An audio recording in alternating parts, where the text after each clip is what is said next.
সংবাদকর্মীরা আসলে হতাশ, গাড়ি কিন্তু ফাঁকা।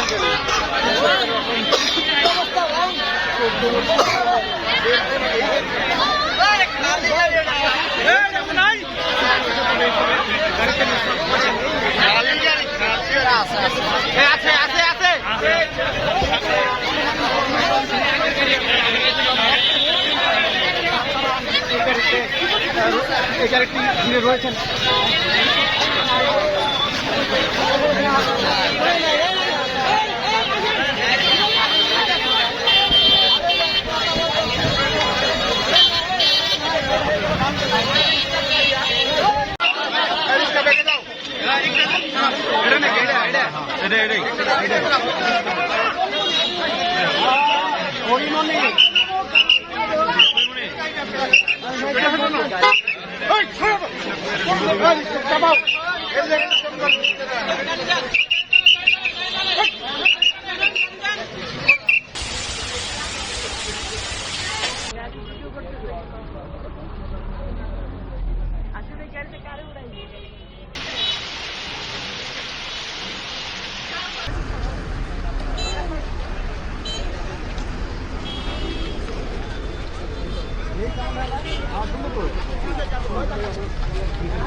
লম্বা করে ফুটে যাওয়ার দরকার, ফুটে যাওয়ার দরকার নেই, ফুটে দরকার নাই।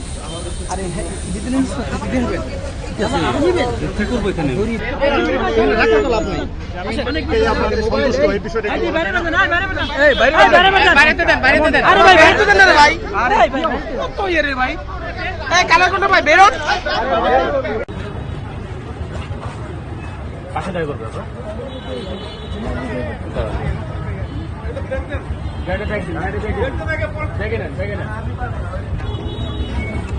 পারিয়ার যে বিষয়টা, এটা একটা দৃষ্টান্ত হয়ে থাকবে যে একটা সিনেমার জন্য তো এটা কখনোই কারোর সাথেই হওয়া উচিত না।